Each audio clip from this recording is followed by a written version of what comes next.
Hi, Mike. Thanks very much for joining us today. How are things in New York? They're good, Jimmy. Thanks for having me.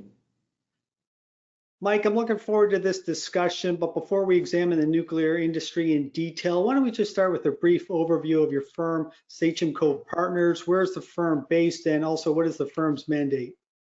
Sure. Sachem Cove, we're based in Long Island, New York. We're about 45 minutes east of New York City. We are an affiliate of Lloyd Harbor Capital Management. Our mandate, we have a couple of mandates. One is we have one fund that runs about close to $200 million that invests just in the uranium trade. And then we have another one that invests in other natural resources, which is around 100 million. So a shy drop of 300 million in assets under management. For the last, since really we have done a deep dive in the nuclear power uranium space since 2015-16, started our fund in May of 2018. And do you look at any other resources besides uranium? We do some, yeah. We look at other resources in our other vehicle. We do across the spectrum of resources. We like to see where capital has been underinvested over a period of years. And we think that often leads to similar to uranium. When everyone leaves the building and nobody's really interested, that's where you can find some opportunities. Well, given that you and your team spend most of your time on uranium, this is where I want to take our discussion.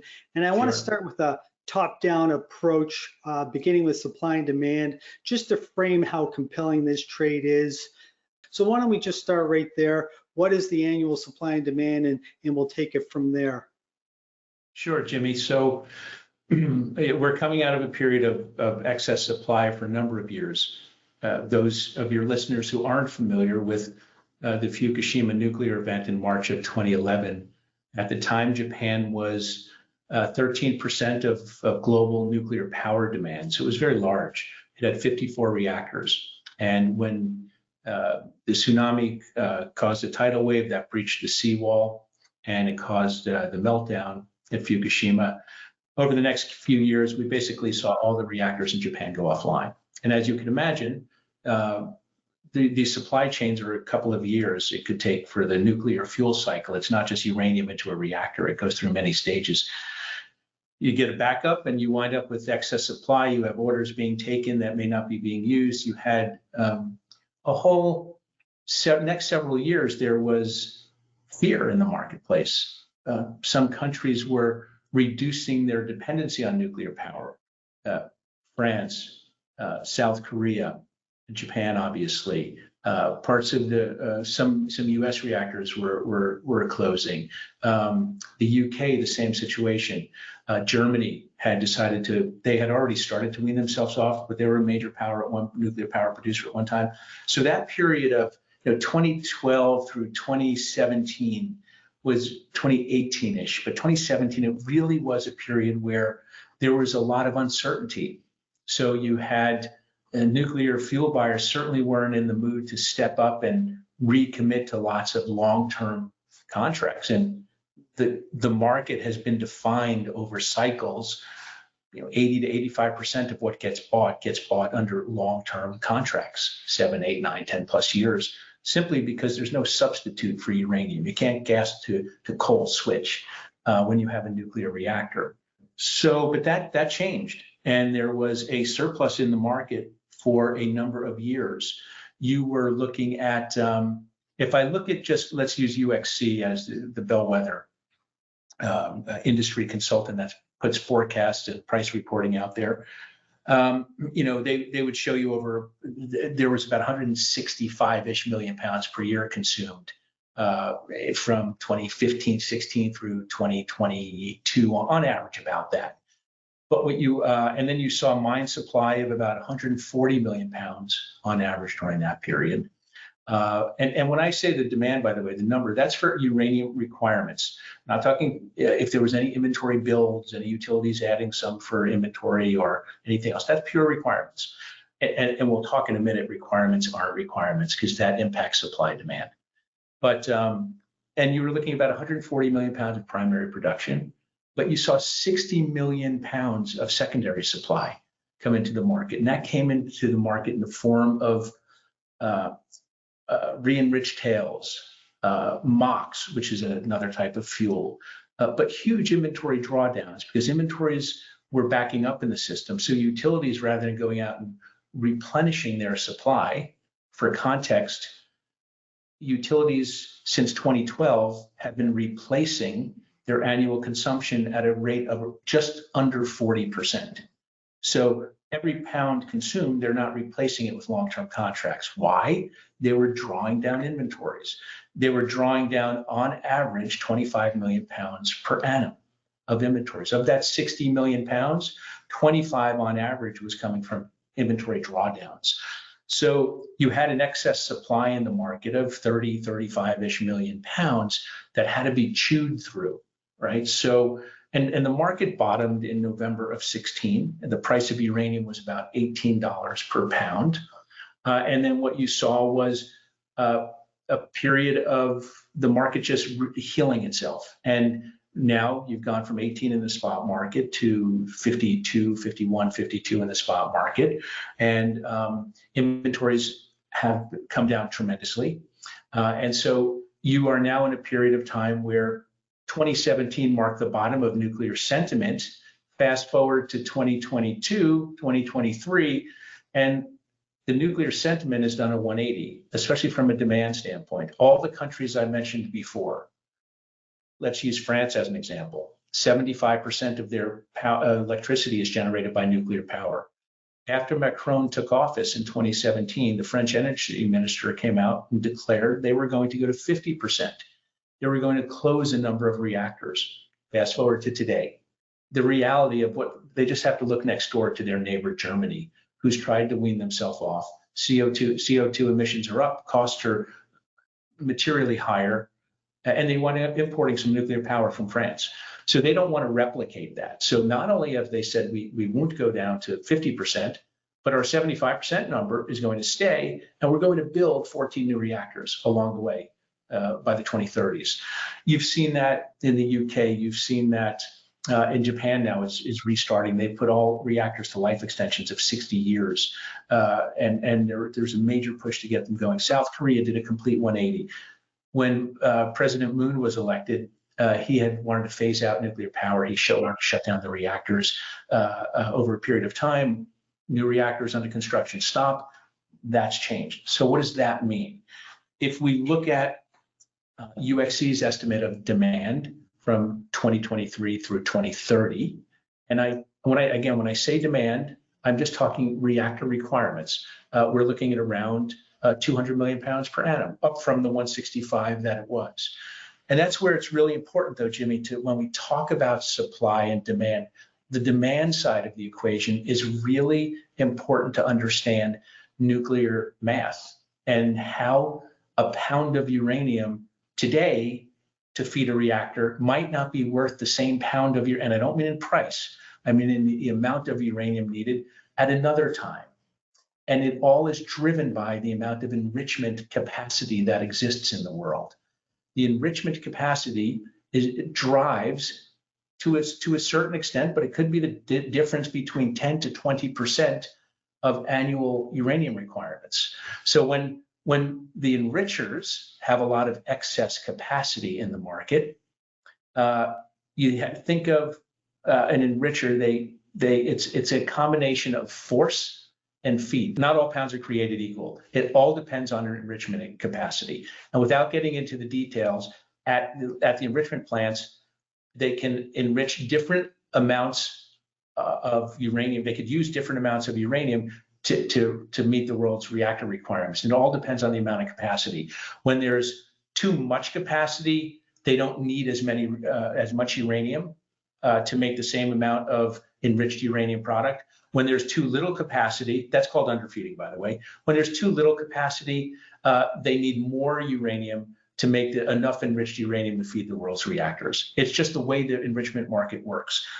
During the period of 2012 through 2021-ish, 2020, the world's enrichment plants were extracting about 20 to 25 million pounds a year in excess uranium called underfeeding that they were able to sell into the market. So it was the equivalent of having the world's largest mine being sold into the market during a period where, for many of those years, demand was down. Now you fast forward to today, just like in many industries across the natural resource sector, there's been a tremendous amount of underinvestment. There's been underinvestment in mining. There's been underinvestment in uranium conversion. There's been underinvestment in uranium enrichment. And so when the centrifuges have worn out, they're not being replaced at the same clip that they normally would.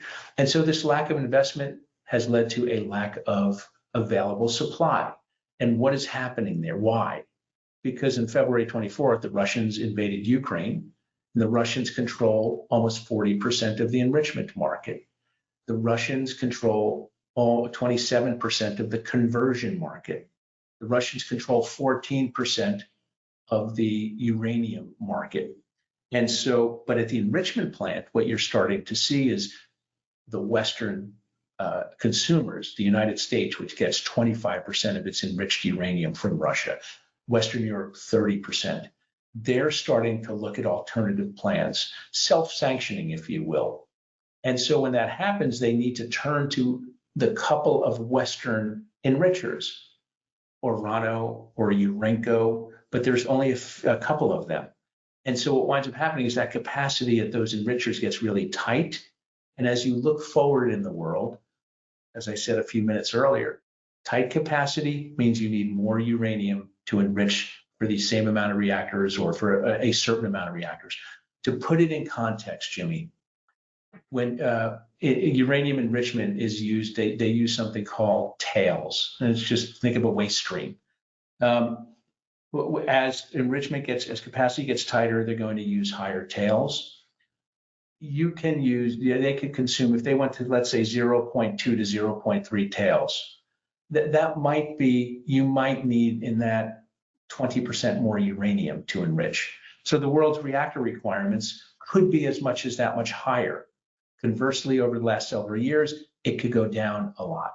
So as I look at, my team and I look at supply and demand, we can't just say there's X number of reactors. Each reactor consumes X number of pounds, and that's how much you're going to be, because it doesn't work that way. It's so dependent on the fuel cycle. It's so dependent on the enrichment capacity. And so when we look at that, and if UxC is using 200 million pounds roughly from 2023 through 2030 for their uranium requirements without any inventory building, that's just plain requirements is what they're looking at. We're north of that. We could push up to 215, 220 in that ballpark, right? And it all depends on the tails you're using and the capacities that you're assuming. And then when you look at the inventories, they've been drawn down tremendously. And so 60 million pounds of secondary supply that was coming into the market, 25 million pounds of which were inventory drawdowns, 25 million pounds of which were underfeeding coming into the market. The underfeeding, we think, goes away. So that's 20 to 25 million pounds that is not there, being replaced by, over the next couple of years, you start to see overfeeding occurring. And that's when the enrichment contracts start to wean themselves off, and you get a new round of heavy contracting taking place. You start to plan for the future. And that's where overfeeding occurs. That's where the delta, the swing between the 20 million pounds of excess from the underfeeding can turn into 20, 25 million pounds of more uranium that needs to be purchased by the enrichers. And so when you look at, for instance, Urenco's inventory of raw materials, it's gone down, it's fallen off a cliff over the last several years. Well, now when that had, they need to start to go out and restock.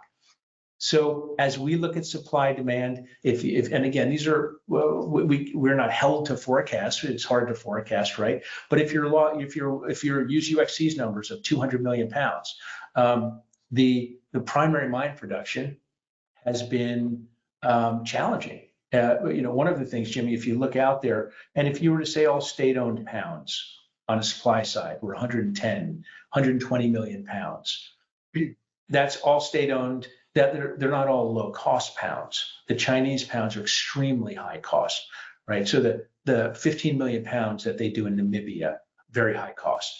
Their 4 million pounds they do in China, really high cost. But when we look at, everyone seems to look at Kazakhstan, and everyone seems to think that Kazakhstan could solve the world's uranium problems.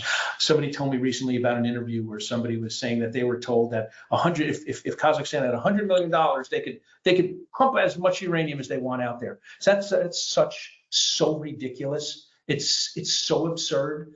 Kazakhstan since 2014 has spent $1 billion in capital expenditures. They spent $208 million last year. They 190 the year before. By the way, they've not been able to meet their production levels the last few years. It's a challenge for them, and they're running at 10 to 20% below what their targets are. And much of that is they chose to do that, but as they want to ramp, they can't just ramp like that. That's one of the biggest misnomers in the market, is that the Kazakhs could turn the switch and there it goes. That's trading off of stale information, or that's trading off of not really doing the amount of depth of work that you might want to do on that. So as we look at the supply, I say, okay, 110, 120 million pounds is state-owned. Well, in theory, state-owned people can sell it for $1. They won't. If we look at before the supply cuts started coming 2017, 2018, which is equal 25% of world supply, about 70% of state-owned pounds were being produced because prices were too low. So, but even if you took the 110 million pounds at face value, once you pass that, Jimmy, you then need to start producing for people who are seeking profit. They're profit-seeking enterprises. And in the world of uranium, they're pure plays. It's not Rio Tinto that could spread their costs all over the place, or Glencore or Bay. That's not how it works. So now you need to start to get into the productive economics. Secondary supply from post-Fukushima, that hangover is pretty much worked down. Inventory drawdowns have pretty much been exhausted. There's no programs out there like there were from 1993 to 2013, where they were able to take Russian down-blended uranium at 20 million pounds a year. You're getting to the bare bones. So now, how much production is out there? I mean, could you produce 110, 120? Now what did we say earlier? 200 million pounds of demand. Now, what we're not including in that, those are reactor requirements, Jimmy. What's not being included is a couple of things, and I think people might not appreciate this. Is if we look back at last cycle, from 1993 to 2004, the utilities contracted at 40% of annual consumption. When they started then to contract, because inventories were low, and they started the contract, they contracted at 110 to 140% of annual consumption. So if we look at reactor requirements, and we use UxC's numbers, which we think are light, at 200 million, right? It's got to be 200 million times XY, because they've only been contracting at 40% of annual consumption since 2012. They have a ton of catching up to do. So put a multiple on that. You want to put 1.1, 1.2 of that 200 million. Now then add in the fact that they need to restock their inventories. They've been under purchasing. So now you get, right, that restocking comes as part of that over contracting, but you'll see them in the spot market, and then you got the financial buyers. So you're well into the, 215, 220, pick a number, 225. When you look at the world supply, you're looking at maybe if everything was cranking and running and you're sitting there at much higher prices, 155, 160, 165, 170. Your secondary supplies, you're looking at 15, 20 million pounds, maybe. So now you got to bridge that gap. Pick a different forecaster's number, 20 million pounds, 15 million pounds, 25 million pounds per annum.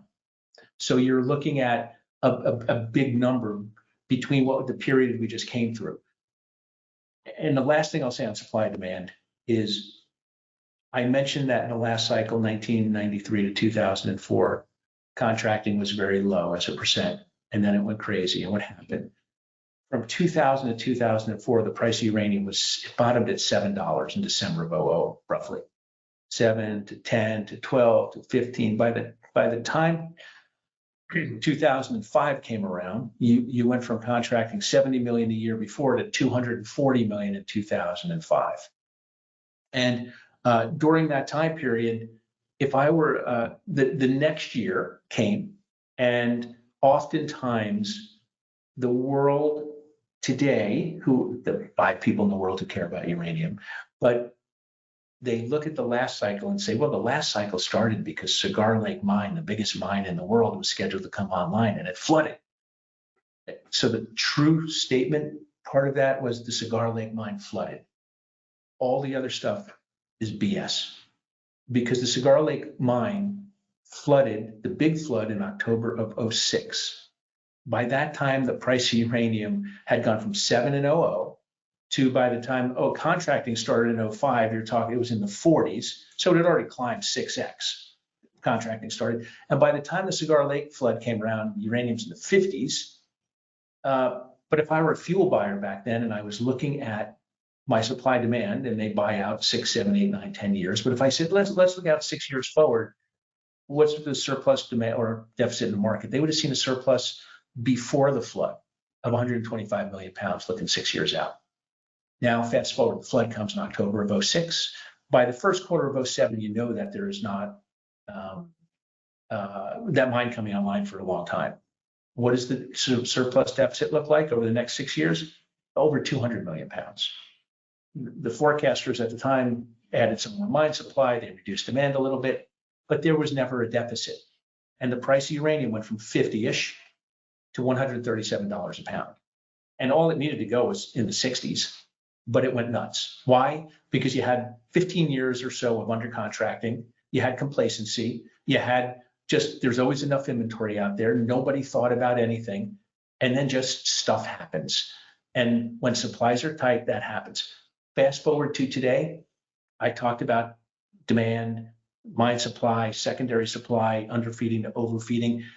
If I look at the most conservative of the surpluses, let's use UxCs from 2023 through 2030, by putting all their math together, it would suggest that there's 50, 60 million pounds of a deficit over those years. We think that's conservative by a few hundred million pounds, but it's showing deficits versus surpluses last time. And when fuel and the difference now versus then is, back then, I mentioned earlier the Russian downblended uranium. That was a program called megatons to megawatts, 1993 to 2013. I'm a US fuel buyer. It was between the Russian government and the American government. They wanted downblend intercontinental ballistic nuclear missiles to make sure that it didn't wind up in the black market off in nowhere, because Russia was broke. Right, the wall fell in 92. They were worried those bombs would make their way out into the black market. So we took 500 metric tons of downblended uranium, about 20 million pounds per annum, from 93 to 2013. As a fuel buyer, that's an off-balance sheet asset for you, because you don't have to take it into inventory. It's coming in. You'll get your portion of it. It's coming in. That doesn't exist today. Inventories have been drawn down. There's no programs like that. There's no underfeeding. Urenco's not showing up at your door saying, hey, you want to buy some excess uranium? That doesn't exist. But what's the similarity to last cycle? You've got a cohort of fuel buyers, you got a cohort of traders, you got a cohort of people in the marketplace who believe the stale narrative. And so we think there's big deficits in the market, and we think that's sets up for nice price appreciation. And by the way, I've heard somebody say, oh, the price of uranium's only gone up to $50. Really? It was 17. So you tell me how, when there's excess in the market, the price triples. How's that work? If there were, I just think that sort of supply demand standpoint, we're pretty pleased with how the setup is. Mike, you raised some very interesting points there about supply and demand, and you did touch on this. A big part of supply and demand is geopolitics. And with the situation between Russia and the Ukraine, there's possible sanctions coming both in the US and also in Europe. What are your thoughts on this? And I want to get your thoughts on this, especially from the perspective of a utility. How concerned are they about, given how important Russia is to the US, not just the US, but also globally for the nuclear industry? But do you think there's some panic going on in the background? Do you think they're okay with the situation? They don't care. They're sitting on enough pounds to last a few years and to ride out this storm, or what? I'm curious to hear your thoughts. Yes, that's a great question, Jimmy. This might, it might come off the wrong way, but fuel buyers, what they think doesn't drive what I think. I follow the math, they follow the narrative. Except the brighter ones. They don't get paid to call bottoms. They get paid to secure uranium.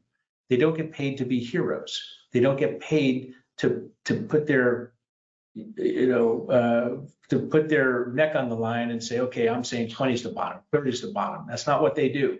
They're paid to make sure uranium's there. And if they pay what their peers are paying, so be it. And I'm not to get into details. Uranium is not, it's single digits.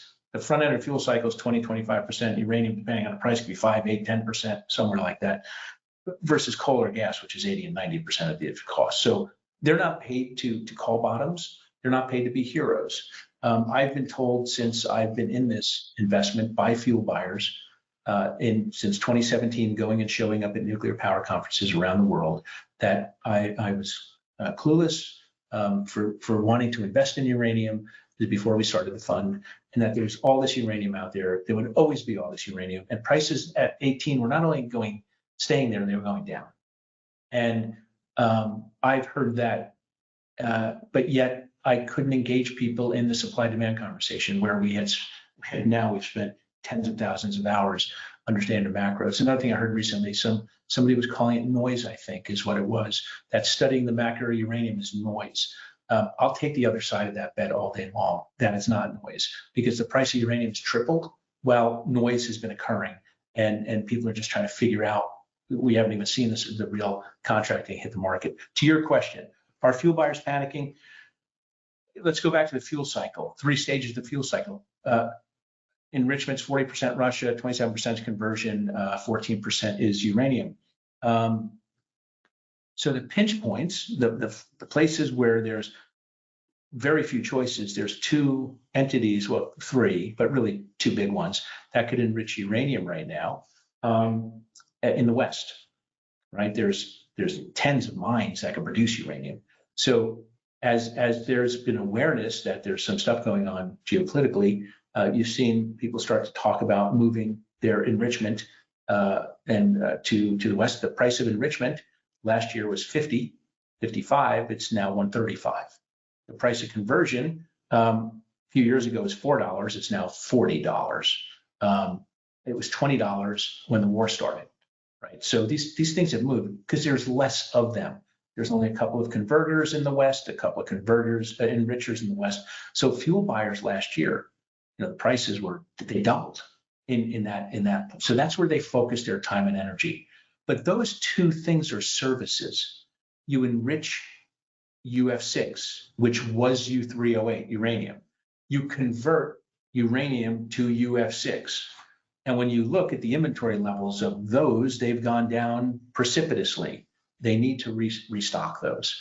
So the fuel buyers, I think last year in contracting, you saw 114 million pounds of uranium under contract, and not using our estimates, which were higher on demand, but using the consultants' estimates, that would have been around 60% of the demand that was out there, versus 30% the year before, 25% the year before that. So contracting is accelerating in U3O8. We think that will just continue to accelerate as the utilities have attacked already the enrichment and the conversion.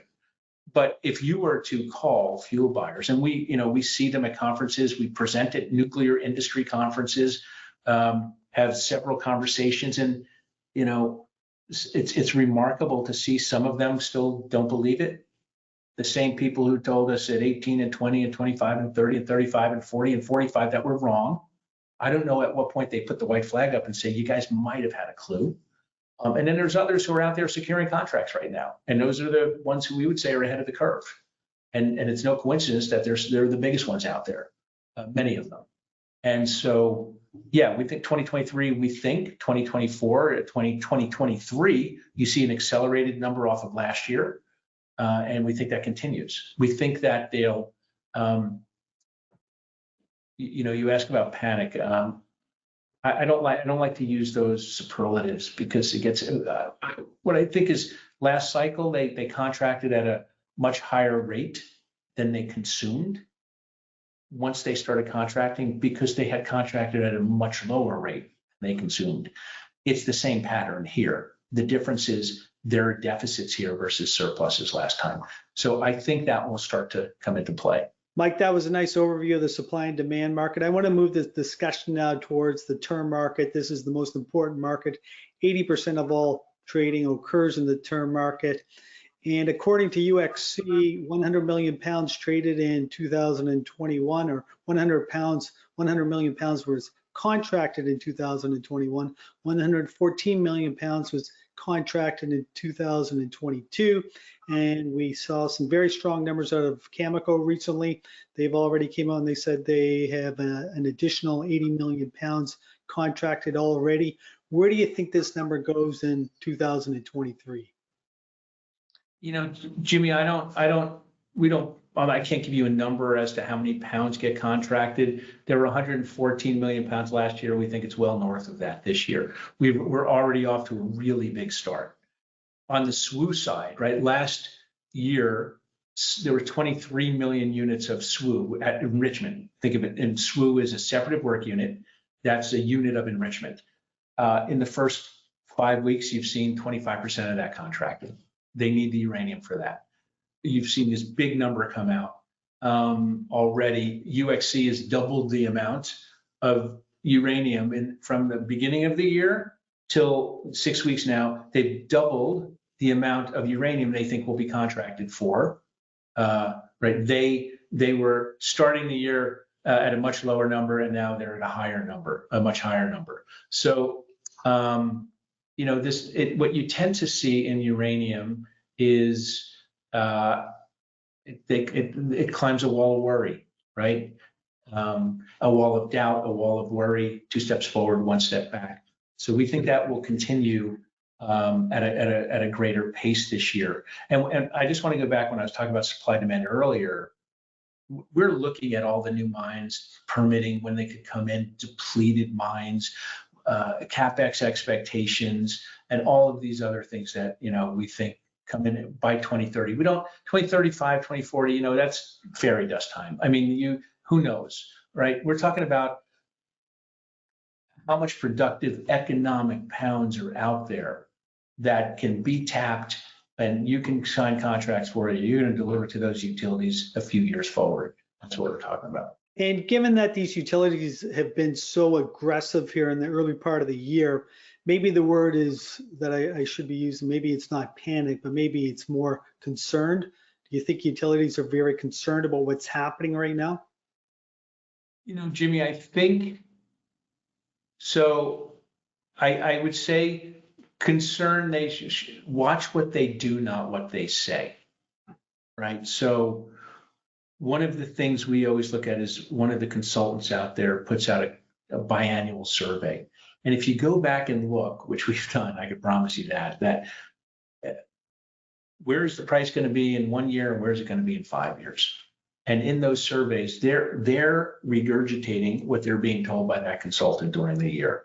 And when you look at it, it's always within a couple of dollars, 1 year out and 5 year out, but it just keeps marching higher and higher and higher, right? So I think those who are aware of the supply demand situation are in their contracting pounds right now. And as I talk to, I could really give you one example. One particular very sharp fuel buyer, but maybe not, it doesn't do really the supply demand work. And we see that all the time. Let's have a supply demand conversation. At $20 was telling me that the price was going down and he wanted all spot market exposure. And at $30, I'll never forget, he sent me an email asking me if I'm doing okay. It was a few years back around Christmas. You doing okay? Price around $30. Yeah, we're doing okay, thanks. Nice guy, but antagonistic. And because the fuel buyers hate us because we go there. And I don't know why. All we're doing is telling them, look, we have a different view than consensus. We've been asked to speak. We've spoken twice at the Nuclear Energy Institute. We went to the NEI, the largest trade body that represents U.S. utilities in Congress. And we went to the NEI and said, you don't know us from Adam, but let us share with you some of our numbers. And because we think consensus is wrong and a lot wrong. And they looked at it and said, okay, go speak to them. So we went and spoke to a room full of fuel buyers on 2 separate occasions. And they all looked at us and said, you don't know anything. You're not in the industry. We said, okay, got it. Thanks. Now you tell me what you know. And it's blank, right? Because they just know. And they're in the market every 6 or 7 years. Just like that Kazatomprom, who could give me $100. Somebody said that they could put $100 million. Well, that's funny because Kazatomprom called me in January of 2020 to go over and visit with them in London to talk supply and demand. That's really interesting. I'd love to know where that snap a finger, here come $100 million, and we'll put the supply online. It's funny how that works. I think fuel buyers are starting to appreciate that the prices are hitting floors. So that's the first stage, right? Is it 45? Is it 50? But it's not 30, it's not 35, and they will. And I will say it: the U.S. fuel buyers are far more cavalier in their approach to security of supply than the Western Europeans are. They are much. The Western Europeans are out buying a lot more than the U.S. is right now. Some of the sharper ones in the U.S. get it, but they're not going to tell you publicly. They're not going to tell you that. Why would they? Because they're not going to compete against themselves. They're not going to compete against themselves by talking up the price of uranium when they're out trying to do bespoke bilateral discussions with uranium miners. It's like when they get calls from these expert networks they'll matchmake, right? Investors with people in industry across myriad industries. If they speak to a fuel buyer, do you think a fuel buyer is going to say, yeah, hell yeah, I'm worried. We got to go buy a lot. I'm not going to do that because that fund is going to go front run them on buying uranium. So, they're talking their book, and I get that, right? You always have to think about that. So yeah, I think you will see, I think there's much heightened awareness. I think what they do and watch what they do, not what they say. We're making the continuous bet that they'll keep doing, and that there's not enough of this stuff out there. It's very simple in my view. It's prices go up when there's not enough stuff. Prices go down when there's too much of it. Interestingly enough, prices were going higher in uranium when there was structural surpluses for a few years, which makes you really wonder maybe there wasn't enough because they wouldn't have gone up. So that's where, if you're going to be wrong, if you're going to be wrong and you say, well, geez, there's structural surpluses in the market, but yet price is still going higher. Okay, we'll take it. So yeah. Mike, as we wrap up, I get the sense the price of uranium is going to explode to the upside. You never know what the catalyst is going to be. In 2010, it was the Chinese came in and they started buying. They bought 150 million pounds over the price of a month. They took the price from $30 to $70 a pound. What do you think the catalyst is going to be this time to take the price significantly higher? I have no idea. I've never really understood or really looked at catalysts for things. I just look at things and say, does the math make sense? We lay it out, right? We've got every reactor modeled. We've got every mine modeled. These aren't numbers pulled out of thin air. This is tens of thousands of hours of work that has convinced me, I think I'm right. I don't know that I'm right, but it's been right so far. And the guys that work with me, that there's not enough supply, right? So to meet future demand. And how that materializes, you just don't know. I didn't know SPUT was coming in the market when it came in the market, but I knew that when things are mispriced, things occur. Financial buyers step in, arbitrages occur because it was a disconnect. You can't sell something at 18 or 20 or 25 or 30 when it costs 50, pull out of the ground. It just doesn't work like that, right? And that wasn't, the price discovery was set up. Jimmy, you got this market too. Price discovery is broken. This isn't a real market for price discovery. You ask a few times about long-term contracts. In the world of price reporting for long-term contracts in uranium, it's absurd. It's moronic. Example, a utility signs a contract with a producer, make it up. It's $55, $58, $60. Not far off here right now. But a producer comes in and offers 51. The price report on that contract is 51, not where the utility signed. And if you ask the price reporter why they said that, they would say, well, a rational buyer would have paid that lowest price. Uranium's fungible. Well, okay. Is the geographic location they come from fungible? Is the counterparty risk fungible? Is the fact that the utility might just want to spread it around and give a smaller producer a chance to produce uranium, is that fungible? No. There's a host of reasons they didn't choose that. It's kind of like you sold your house. If you sell a house for $500,000, but a guy offered you 400, it shows up as having sold for 400. That didn't happen. That's not the market. On a webcast, one of the industry consultant, UXC, on a webcast in November for their clients, which we're one, someone's asked, are prices being done in the high 50s? They said, yes, they are, but their long-term price is 52. So, that doesn't make sense. So price discovery is what winds up happening, and we argue with them all the time on it. What winds up happening is, the really sharp fuel buyers who are out there securing those 114 million pounds, they're not surprised by pricing. But then you get past those pounds. Then you get past that one or two state-owned entities that is offering lower prices. Then they're full. They can't produce. Then you get to the next tier. And then all of a sudden, that fuel buyer who's in the market every 6 or 7 years, because most of their time isn't spent buying fuel, it's spent making reactors run better. All of a sudden, they wake up one day and price hits 65 or 70. You look back last cycle, they were moving in $10, $15 increments at month to month to month. Why? Because all of a sudden that 52 offer disappears and now it's 60, 65. And they panic. You mentioned panic. They start to say, oh shit. They have that oh shit moment. And, we're making the bet that happens exactly again this time. Because it's an uninformed market, and you have, frankly, a lot of uninformed commentators on the market. I see people being interviewed, and again, nobody should believe me. Do your own work. Don't listen to a thing I say. Do your own work, right? It's supply, demand. Go put them on a spreadsheet and figure it out, right? If we have money invested in it, we're eating our own cooking.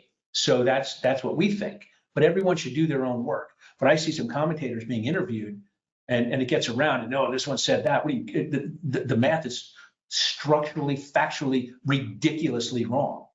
They're just spewing numbers that make no sense. They're illogical.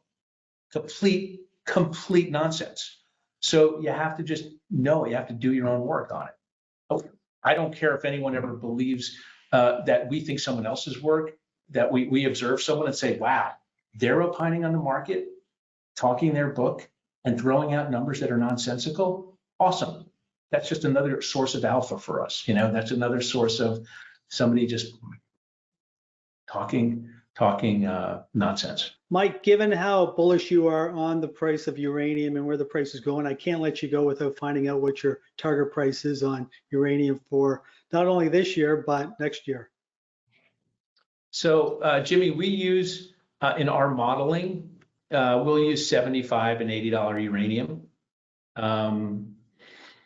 Like I said, I think that's, you balance the market in the 80s now with inflation and all the noise that's happened the last few years, a lot of outdated technical reports. But that's, I think, where the market balances. Like last time it balanced in the 60s, but it went to 137 with surpluses.